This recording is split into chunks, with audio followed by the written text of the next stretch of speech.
Bienvenidos a una nueva edición de Libromanía. ¿Cómo están, queridos oyentes? Es un placer estar nuevamente con ustedes. ¿Cómo estás, Aquiles? Bien, bien, bienvenidos al programa número 194 de Libromanía, siempre por Radio 12, en la 89.1 FM.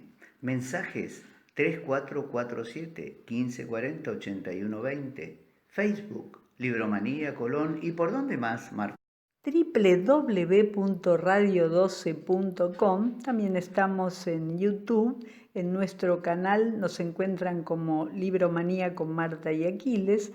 Y en Instagram, @libromanía_colón. Si te perdiste la edición de radio, estamos subiendo ediciones anteriores. Aquiles, ¿qué preparamos el día de hoy para nuestros oyentes? Tenemos un editorial, Cuando el celular se apaga. Ajá. Autor a tratar, Stefan Zweig. ¿De quién hablamos hoy? Un reportaje al profesor Carlos Contegrán. ¡Qué placer! Como siempre, el note literario. En el quinto bloque, Belgrano es recordado en Génova.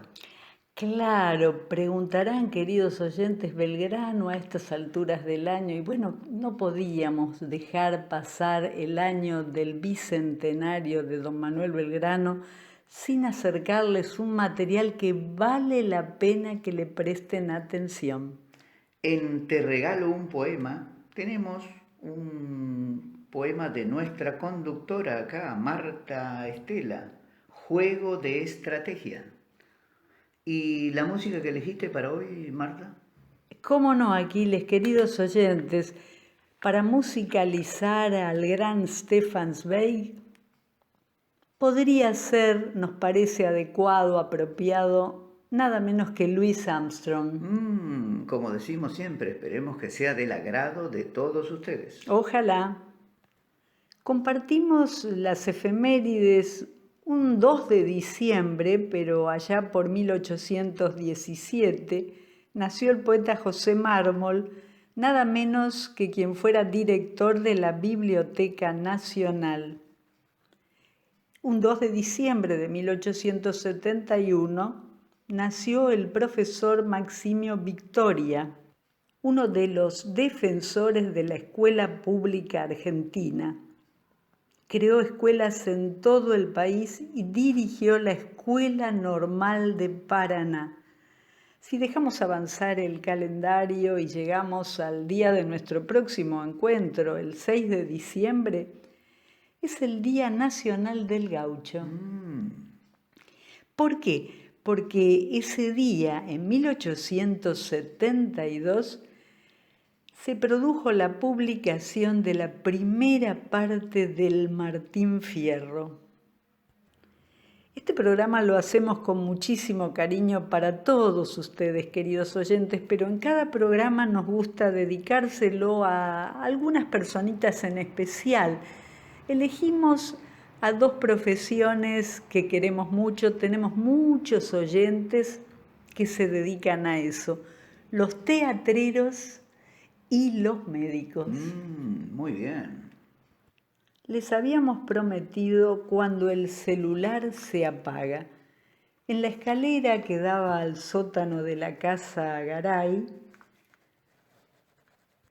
en la calle de ese nombre, en el ángulo del 19º escalón, estaba el Aleph, aquel hueco de 2 o 3 centímetros a través del cual se veía en un instante todo lo que existía en el universo, a oscuras en aquel subsuelo, recostado sobre la vieja escalera. Borges, personaje y a la vez autor del cuento El Aleph al que nos referimos, miraba por la fulgurante hendidura escondida en un lugar impensado, asomándose extasiado a esa dimensión inefable que trasciende la secuencialidad de las palabras. Decía Borges, vi el populoso mar, vi el alba y la tarde, vi las muchedumbres de América, Vi una plateada telaraña en el centro de una negra pirámide. Vi un laberinto roto, era Londres. Vi interminables ojos inmediatos escrutándose en mí como en un espejo. Vi todos los espejos del planeta. El relato del cuento de Borges continúa con un listado infinito que abarcaba desde entonces espacios enormes y lugares hasta detalles irrisorios del mundo y de la historia. El cuento es clásico y lo es no solamente por la maestría del escritor, sino porque toca de lleno un anhelo que acompaña al ser humano desde sus primeras épocas. Se trata de la posibilidad de saberlo y verlo todo, sin las limitaciones del tiempo y del espacio, aspirando a ser un poco o mucho como un Dios que conoce todo lo que existe. Aquella aspiración de abarcar en un punto todo lo que forma parte de lo existente, hoy en parte se cumple mediante el celular. Esa pequeña maravilla de la innovación de pocos centímetros y gramos da la impresión de ser la casa del cosmos entero. Un Aleph tecnológico que hoy nos hipnotiza y acompaña a todos lados. Los cuerpos están donde están, pero los ojos se posan en esa pantalla que permite estar visualizando otros lugares, propiciando la vivencia de que la pura mirada que recibe y ofrece información dentro de ese rectangulito fuera suficiente para vivir. El éxtasis de preguntarle a Google cualquier cosa que se nos ocurra y encontrar respuesta inmediata es fruto de milenios de historia e inteligencia, pero también transparenta la fragilidad de aquel que, refugiado en el poder de lo virtual, oculta su dificultad en el duro día a día.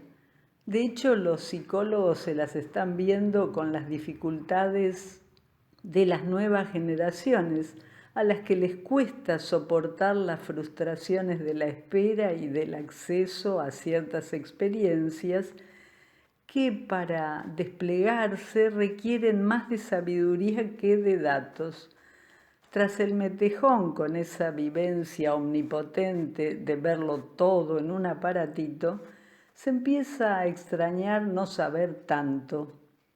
De nada sirve verlo todo si no tenemos cómo transformar lo visto y conocido en algo que nos permita vivir más armónicamente.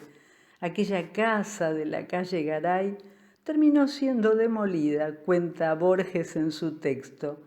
La escalera se perdió y con ella el Aleph del caso. Quedaron solamente los ecos de lo visto, un atisbo de eternidad que los testigos solamente pudieron evocar en términos de balbuceo. Lo mismo pasa con esa pantalla que nos permite mirarlo todo, saberlo todo, comunicarnos con todos y matar las distancias.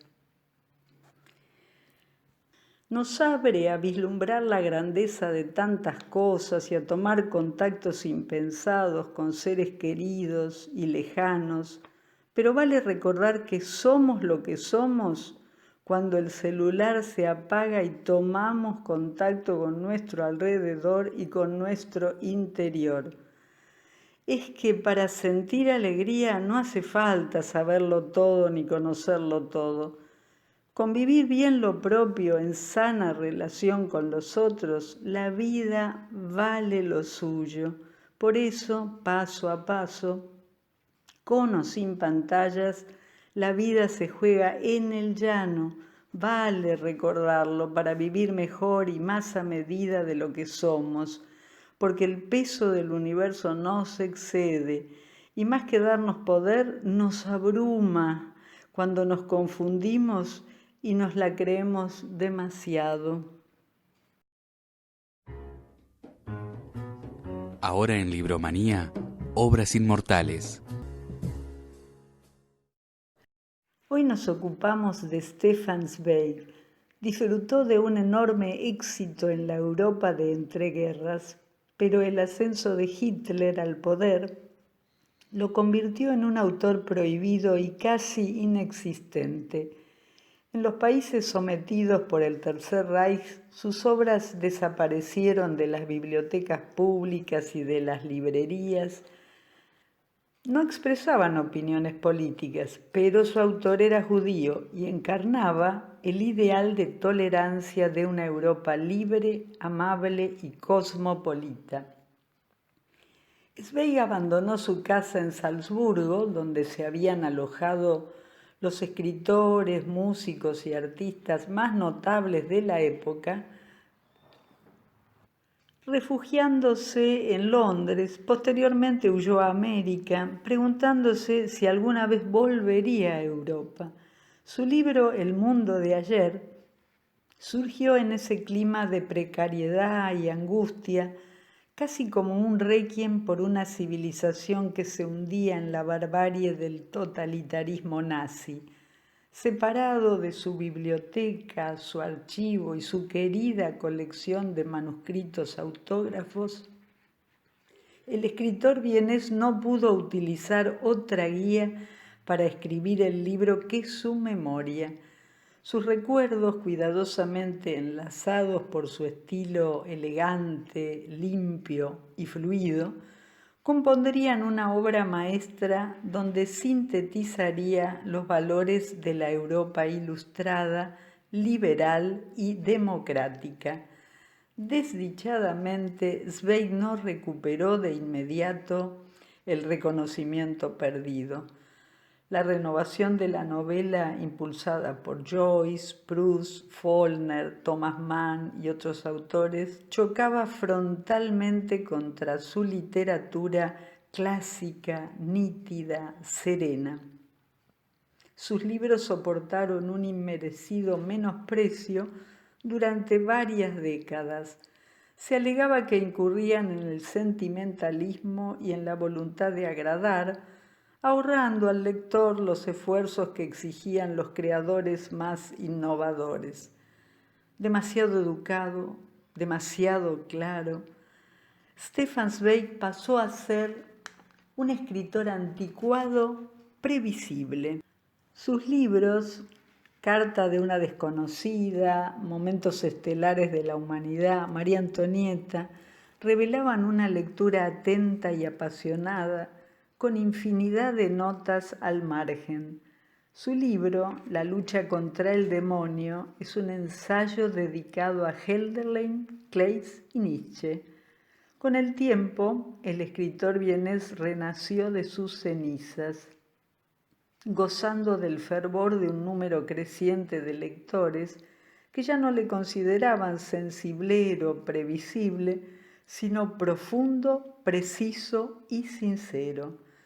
Su libro El mundo de ayer, con el subtítulo Memorias de un europeo, reapareció en el año 2002. Desde entonces ha encadenado una edición tras otra. El genio de Stefan Zweig ha cautivado al mundo de hoy, evocando un pasado reciente que incluye los acontecimientos más trágicos, hermosos y decisivos del siglo XX. Zweig no escribe una simple autobiografía. De hecho, apenas habla de su vida sentimental. Solo hay una pequeña referencia a su segunda esposa. Su propósito no es narrar su peripecia personal, sino recrear la historia de Europa desde la perspectiva de un apátrida forzado a serlo, condenado a ser un extranjero en su tierra natal. Su desarraigo le proporciona una libertad ilimitada. Europeísta convencido, Zweig considera que el nacionalismo es la peor amenaza contra la paz y la democracia. A Stefan Zweig nunca le agradó la ostentación. Rechazó distinciones, condecoraciones, diciendo que afectarían su independencia. Su capacidad narrativa, la pericia, la delicadeza en la descripción de los sentimientos y la elegancia de su estilo lo convirtieron en un narrador fascinante, capaz de seducirnos en las primeras líneas. Aquí le contamos a los oyentes quién fue el exquisito Stefan Zweig. Nació en Viena en 1881, en el seno de una familia judía rica. Ya en su adolescencia envió poemas y artículos a algunas revistas y mantuvo correspondencia con importantes figuras literarias. También empezó una colección de manuscritos y consiguió algunos de Goethe y Beethoven. Más tarde, su colección llegaría a incluir un catálogo de las obras de Mozart, escrito por el propio Mozart. Zweig estudió filosofía en la Universidad de Viena, doctorándose en 1904.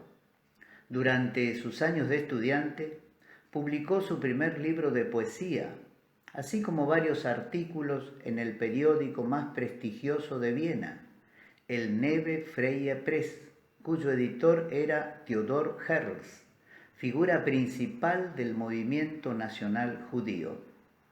Zweig, que había demostrado su talento, se escapó así de la obligación de trabajar en la empresa familiar.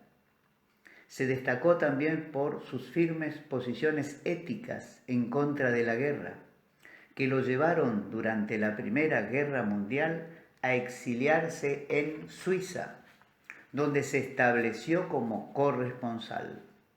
Durante varios años se dedicó a escribir y a viajar, pasando por Alemania y la Unión Soviética, trabando amistad con muchos intelectuales. Desgraciadamente, le esperaba un trágico e injusto destino.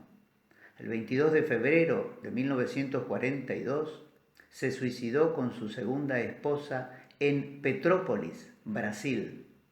Creyó que el totalitarismo se extendería por todo el mundo y no quiso ver esa desgracia. Tenía 61 años de edad. Una verdadera pena su final tan trágico. Muchísimas gracias, Aquiles. Ahora en Libromanía, ¿de quién hablamos hoy? Mini biografías.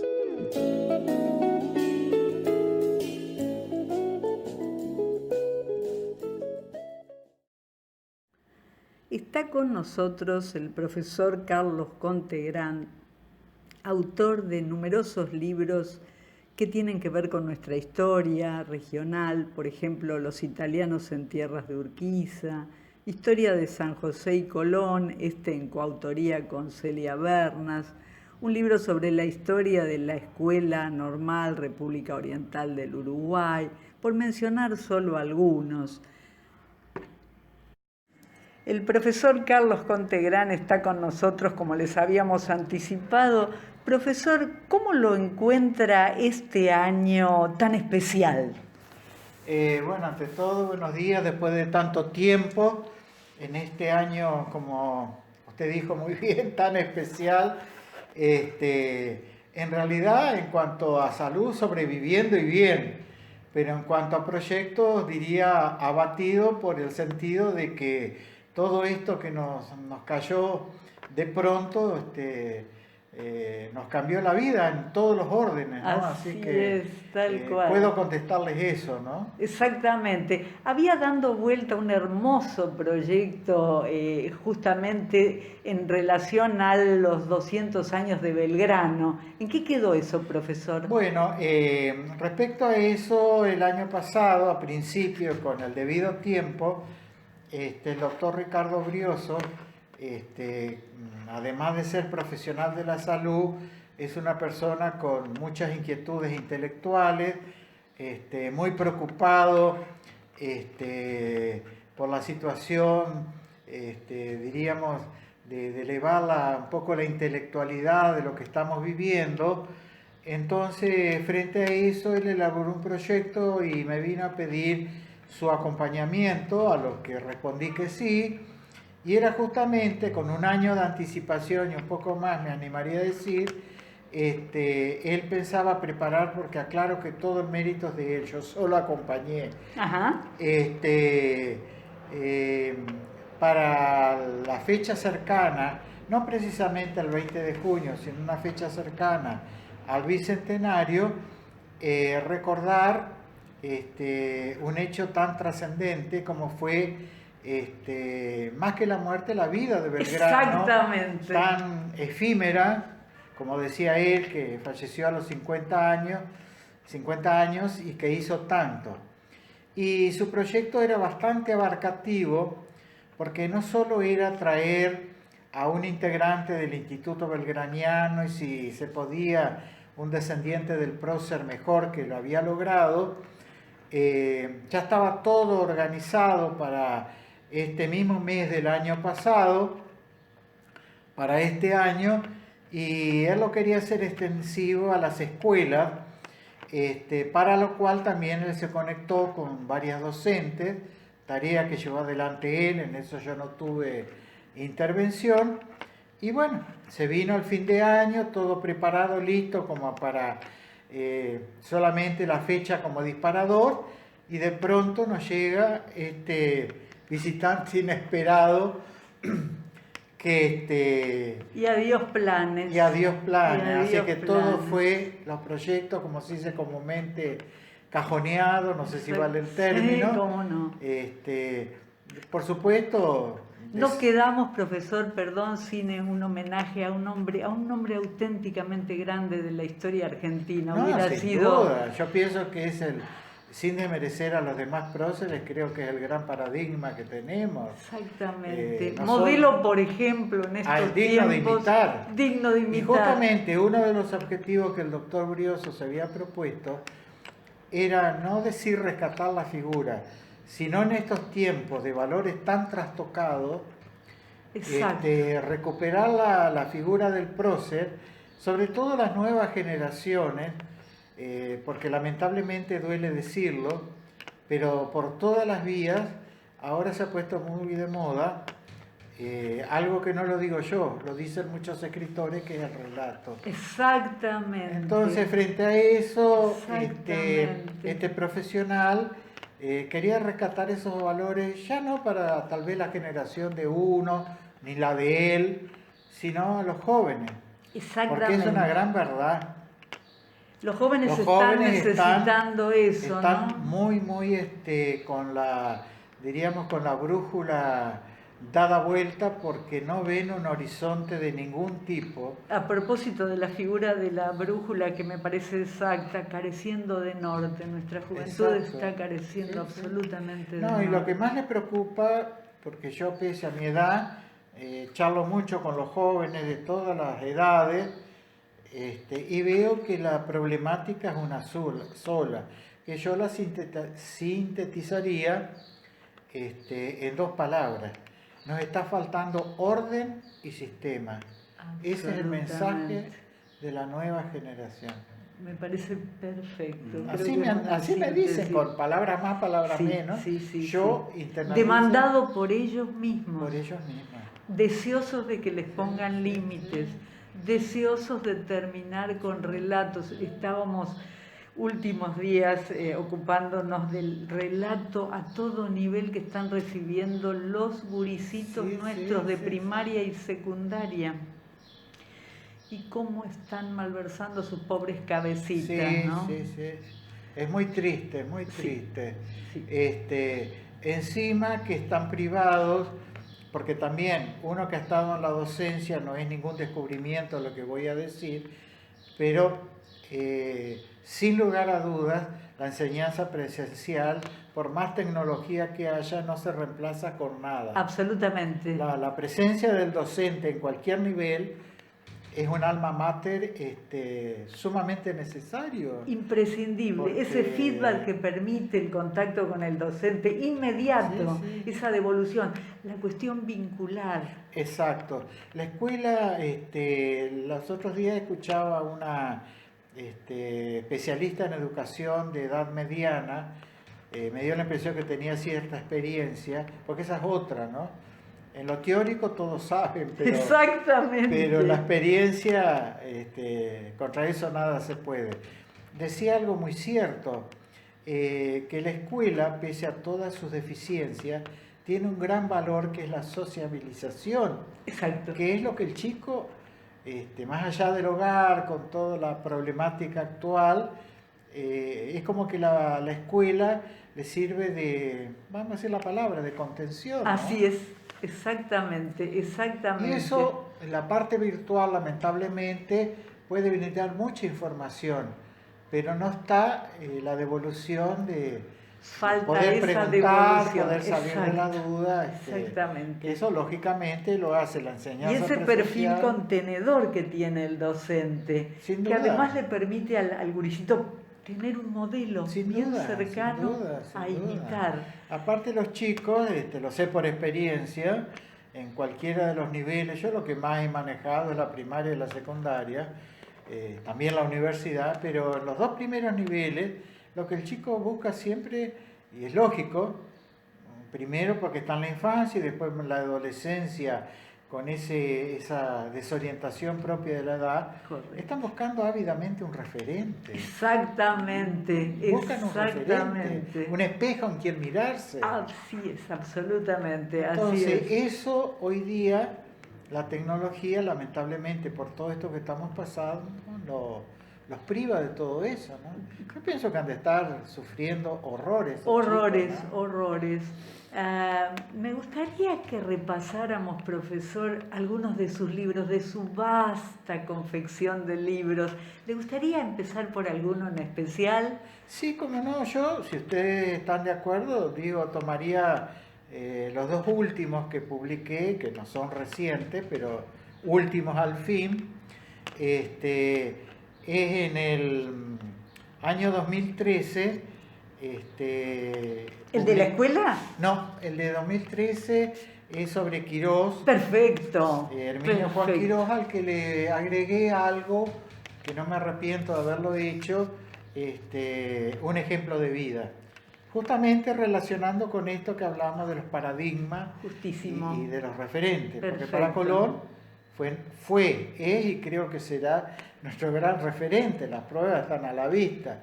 Si hay un jefe de gobierno, un intendente para recordar emblemático, Sí, es sin duda sí, Quirós. sí.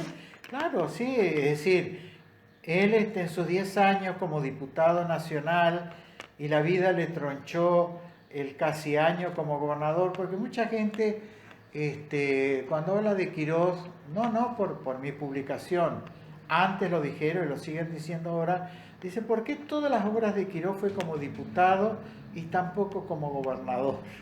Es verdad, pero también merece una aclaración. Exactamente. De sus 4 años como gobernador alcanzó siquiera al año porque falleció.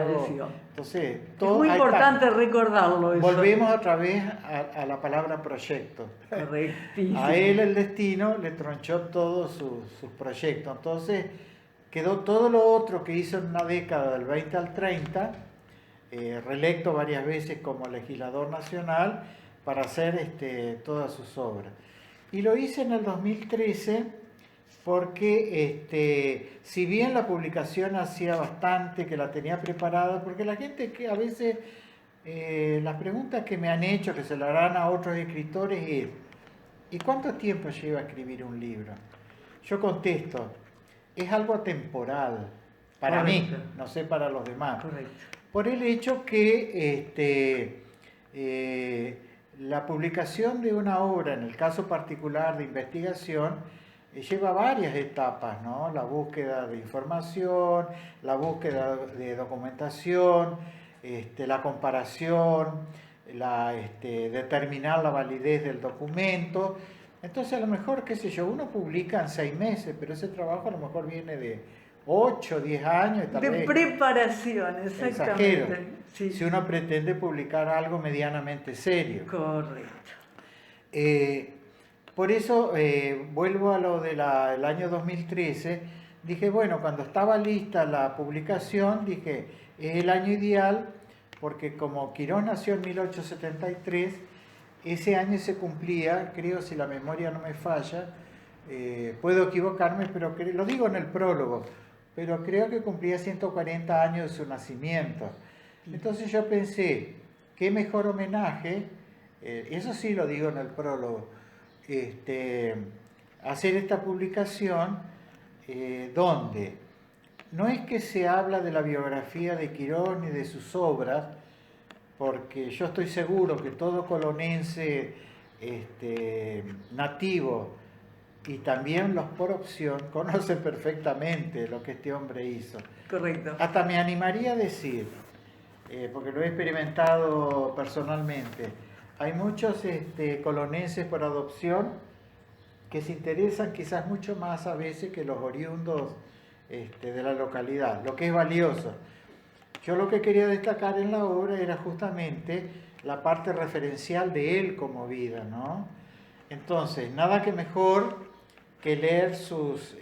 se ve que le gustaba muchísimo escribir, se ve que buscaba el tiempo para hacerlo, porque también otro detalle no menor que mucha gente pregunta es, ¿y cómo hacía Quirós, estando en Buenos Aires, en su tarea legislativa para venir a Colón y dirigir sus obras? Y ahí aparece esta figura de este hombre, no solo como referente, sino lo que dicen los chicos hoy, orden y sistema. Volvemos a esas dos palabritas clave. Yo creo que Quirós, si vino a Colón en esa década, fueron muy breves, y fue más que nada visitar amigos o familiares, porque todo lo manejó desde Buenos Aires a través del grupo de amigos que supo formar, que quiero destacar un detalle en su grupo de amigos. Por favor, sí. Que él les propuso dos cosas. Primero, que ese grupo de amigos se llamara Junta de Fomento Departamental. Y segundo, que ejecutaran todas las obras que él tenía proyectado, y él solo lo que enviaba era el dinero de las partidas que conseguía en el Congreso Nacional a través de aprobaciones de la Cámara. Perfecto. Y ese grupo de amigos, realmente amigos entre comillas, no solo formaron la Junta de Fomento Departamental, sino lo que yo quiero destacar en estos tiempos de tanta incertidumbre, y eso mucha gente se queda pensando, que ese grupo de amigos venían de diferentes extracciones políticas. Interesantísimo. Porque los había, en ese momento, estamos hablando de la década del 20 al 30, sí, si nos ubicamos en el contexto histórico, había conservadores, radicales personalistas, radicales antipersonalistas, algún simpatizante del socialismo. Correcto. Pero a la hora de trabajar estaban todos mancomunados con Quirós, y las cartas entre ellos, y alguna político también, partidario también. Es riquísimo lo que está diciendo, profesor, porque nos hace creo. tanta falta Entonces eso. yo digo, lean las cartas de Quirós, porque no solo los va marcando de cerca, les exige, les toma examen, le pide que le rindan cuenta del dinero hasta el último centavo, porque él en sus cartas dice, le mando una maceta de la moneda de aquella época, 20 centavos, por favor me mandan esa boleta. Y eran sus amigos. Por eso yo dije, ¿qué más agregarle al título ejemplo de vida? Profesor, nos gustaría seguir hablando muchísimo más con usted. Yo quisiera agregar por una sola favor, cosita. porque yo quiero comprometerlo. Yo sé que estamos en tiempos de dispo, ahora ya no es cuarentena, pero sí es dispo. Pero me gustaría comprometerlo para un próximo encuentro, Sí, cómo no. para Yo siempre le digo, seguir usted hablando. disponga, yo no tengo problema. Porque es un verdadero placer. Sí. Cierre, por favor, con lo que usted Sí, lo que quisiera. quería destacar es porque me dicen a veces a uno como autor, ¿y usted qué considera de lo que escribió lo más importante? Y yo pienso que en el caso particular, en otros libros puede haber, en otras publicaciones puede haber parte, pero acá creo que todo en lo de esta figura. Pero si me intiman a que diga que diría una carta del año 1929 que él le escribe a uno de sus amigos integrantes de la Junta de Fomento Departamental a la que hice mención ¿Sí? recién, y que el señor se llamaba José Bernal, una figura muy emblemática. Bernal, ¿cómo no? Sí. Que hoy una calle de Colón lleva Exactamente, su nombre, profesor, sí. como varios otros que siguieron a Quirós. Yo la sintetizo la carta y siempre le decía a las maestras, léansela a los chicos, léansela a los chicos.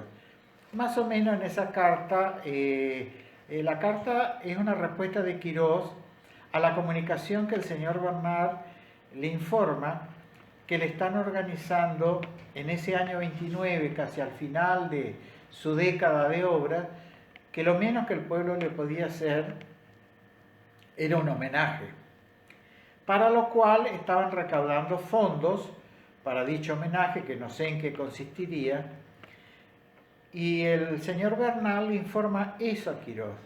Y Quirós, en la carta a la que yo hago referencia, le responde más o menos esto. A ver. Primero, le dice que bueno, que le agradece las buenas intenciones, que por él se entera de lo que se estaba organizando, que, es decir, es larga la carta, pero que les agradece de corazón, pero que se siente también un poquito dolido por el hecho de que el gesto que han tenido ha tocado la fibra más íntima de su corazón, pero que ellos saben que él nunca iba a aceptar ese homenaje. Wow.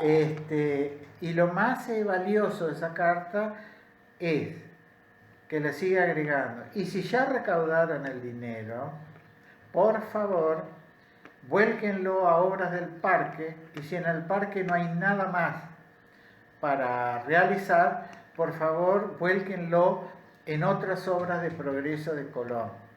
Impresionante. Y termina diciéndole, y ni se les ocurra semejante homenaje. Muy Más o menos en síntesis.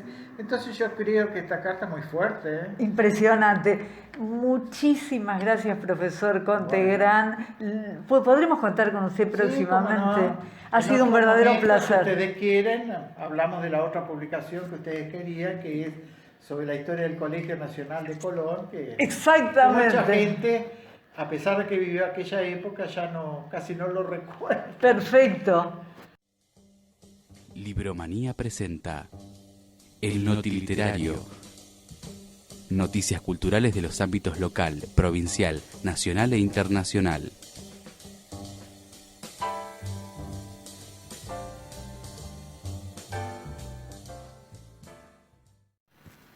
El Notiliterario llega hasta ustedes gracias a la gentileza de Pinturería Javier. Se está acercando el buen tiempo para pintar, no lo dejes pasar. Entonces, pasá por Pinturería Javier, en General Paz 130. Ahí encontrás calidad, atención, asesoramiento, precio, honestidad y laboratorio propio. Aceptamos todas las tarjetas, reparto a domicilio sin cargo. En Colón, Pinturería Javier, General Paz 130, teléfono 42 49 86. En Villa Elisa, GGB Productos y Servicios. Habla con Gustavo al 3447 64 14 37. Te ofrece nuestros productos y te hace un presupuesto por la mano de obra. En Ubajay, nos podés encontrar en Electroe, Ceibal 183. Pinturería Javier, entregamos calidad, repartimos confianza. Adelante, Aquiles, con las noticias literarias. Yo quiero contar una historia. A ver. Mircea Cartarescu se caracteriza por toda la belleza de su mundo, no desprovisto de sufrimiento, como se ve en su novela mayor Solenoide.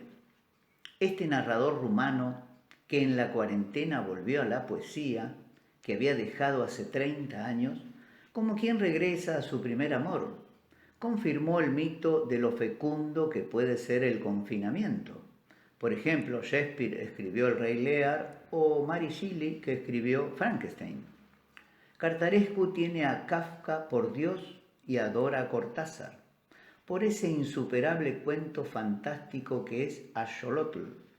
Considera como un regalo enorme que alguien le dio a la humanidad, la posibilidad de soñar, incluso hasta le agrada tener pesadillas.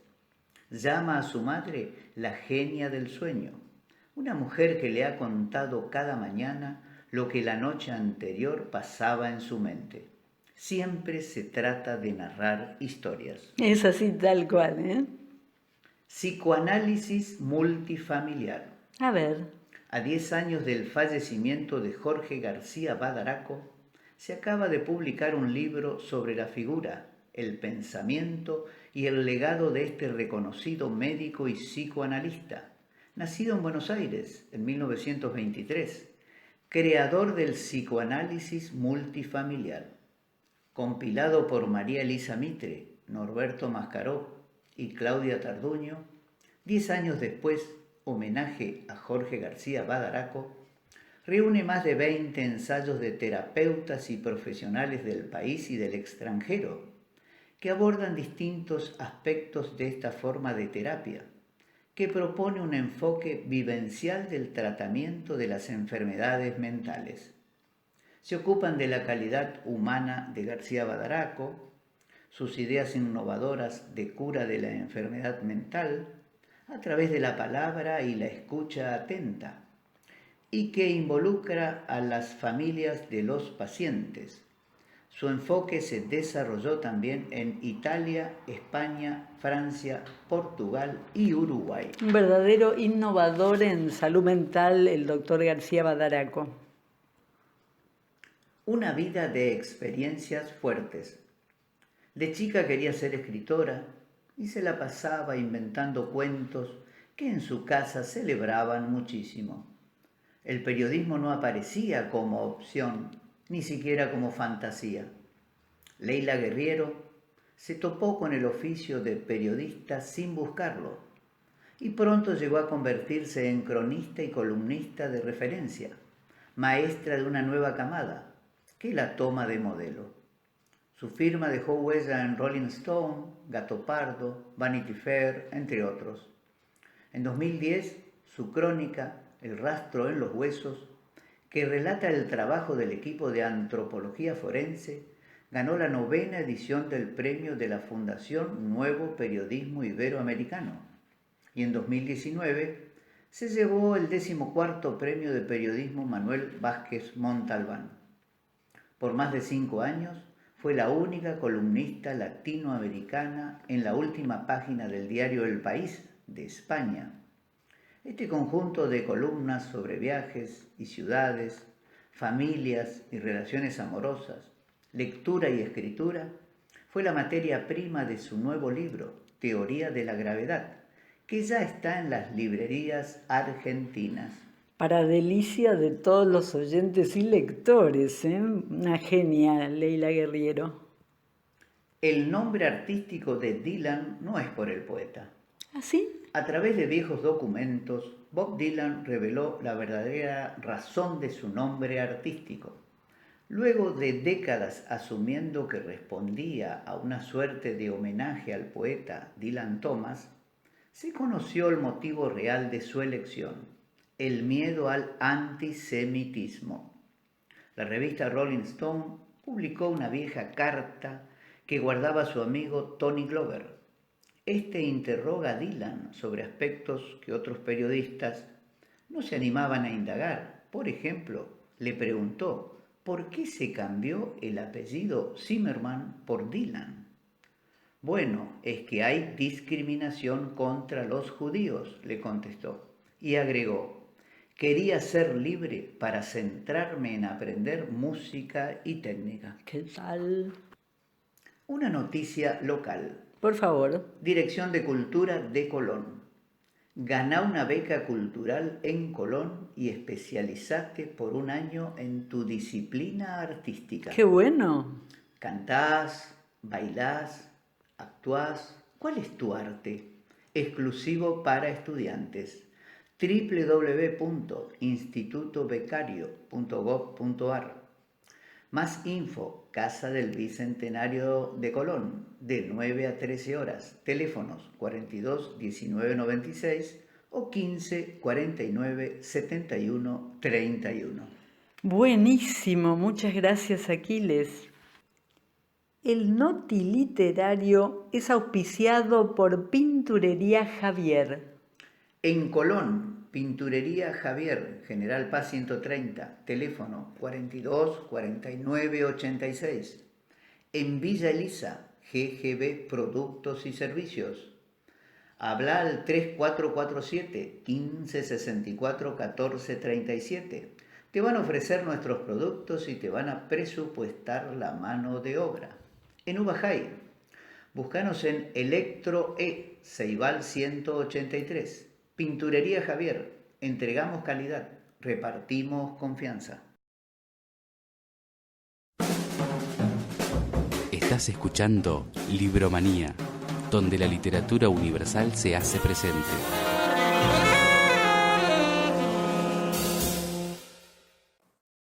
Vamos a compartir un texto de Susana Boraño, La figura de Belgrano en las calles de Génova. En Génova resulta una grata sorpresa caminar por la avenida 20 de septiembre, continuar por vía Corso Buenos Aires y llegar a la Plaza Tomaseo, donde se encuentra la estatua ecuestre al generale Manuel Belgrano y Italo Argentini, 1927. Este emplazamiento tiene su historia y sus protagonistas. El doctor Ángel Gallardo, a poco de finalizar su representación diplomática, tuvo una inquietud: homenajear al general Belgrano, ya que su padre, Domingo Belgrano, era de Liguria. La piedra fundamental del monumento se colocó en abril de 1925 y la inauguración se realizó el 12 de octubre de 1927. El acto coincidió con la llegada al puerto de Génova del 27º viaje de la fragata Escuela Sarmiento. Había zarpado del puerto de Buenos Aires el 27 de mayo al mando del comandante Honorio Acevedo. En el puerto se sumó el acorazado Belgrano. Las calles de Génova estaban empavesadas con banderas argentinas e italianas. El trayecto desde la estación Príncipe hasta la plaza Tomaseo fue ocupado por un doble cordón de soldados de infantería. Una multitud estaba presente mucho tiempo antes de la hora fijada. Al doctor Gallardo lo acompañó una comitiva desde el Hotel Miramar, seguido por otros coches con autoridades diplomáticas. También asistieron sus descendientes, Francisco Chas y Mario Belgrano. El acto comenzó a las 10:30 cuando fue anunciada la llegada del rey Víctor Manuel III en medio de aclamaciones del público y con la ejecución de la marcha real. Los abanderados de los dos países quedaron ubicados uno frente a otro. El momento de descubrirse el monumento fue anunciado con toques de clarines, salva de cañones y las sirenas de los barcos anclados en el puerto. El rey se adelantó y en medio de la expectativa general oprimió el botón eléctrico, haciendo caer las cortinas que envolvían la figura ecuestre del general Belgrano en medio de grandes exclamaciones. El arzobispo de Génova, cardenal Minoretti, procedió a la bendición del monumento. El maestro Soria, director de la banda de la fragata Sarmiento, acompañó musicalmente con los acordes del himno nacional argentino, y 1.200 niñas vestidas de blanco de las escuelas públicas municipales cantaron la canción patriótica en castellano. Se gritó un hurra vibrante y las niñas volvieron a cantar agitando las banderitas patrias.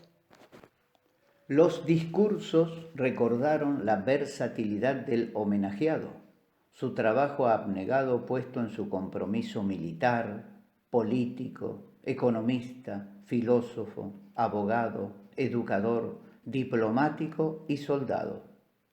El desfile de los guardiamarinas fue perfecto y brillante, suscitó la admiración del soberano y las más vivas felicitaciones.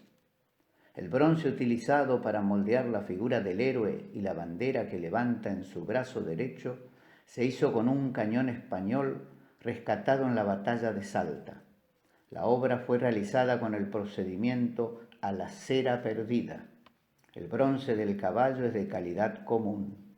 El granito para el pedestal se extrajo de Sierra Chica, en la provincia de Buenos Aires, enviado sin costo por los buques italianos. El autor de la escultura fue el florentino Arnaldo Socchi, presente en el acto. Otra copia fue obsequiada por el gobierno italiano para sellar la amistad de los dos países y colocada en la ciudad de Rosario. El escultor era conocido en Buenos Aires por ser él quien realizó la estatua de Colón, inaugurada en 1921. La maestra argentina que visitaba a su familia en Génova, llamada Josefina Bevilacqua, les enseñó a las niñas a vocalizar el himno en castellano. Un cronista del periódico Secolo XIX destacó la algarabía de la fiesta. Parecía una ciudad sudamericana donde por las calles, los teatros, los hoteles se hablaba el idioma castellano. Italia y Argentina, Argentina e Italia unidas por el gran Manuel Belgrano. En Libromanía te regalo un poema. Un espacio donde la palabra no fracasa.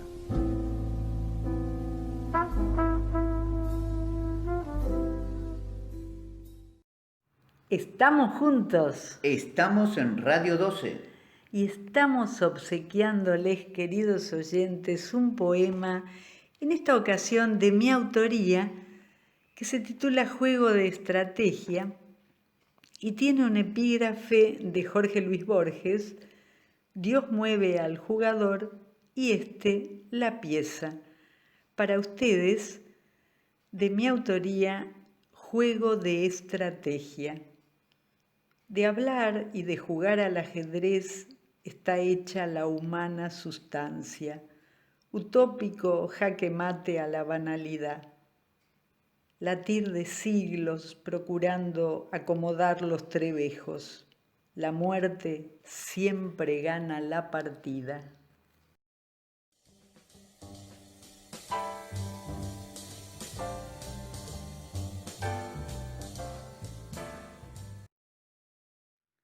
Les compartimos los principios del desarrollo regenerativo.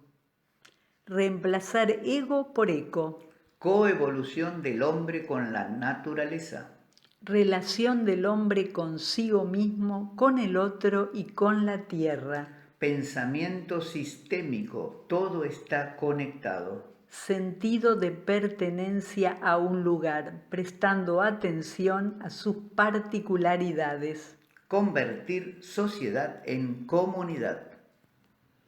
Momento de dar las gracias profundamente a nuestra querida Radio 12, la radio donde suena el río, la radio que nos cobija, y a las personas de Diego Pierotti y Liel Barreto, gracias a cuyo trabajo es posible conectar cada semana con ustedes. Aquiles, ¿cuándo nos volvemos a encontrar? Estamos los miércoles, 18:30 horas. Los domingos, a partir de las 10 de la mañana, siempre por Radio 12 en la 89.1 FM.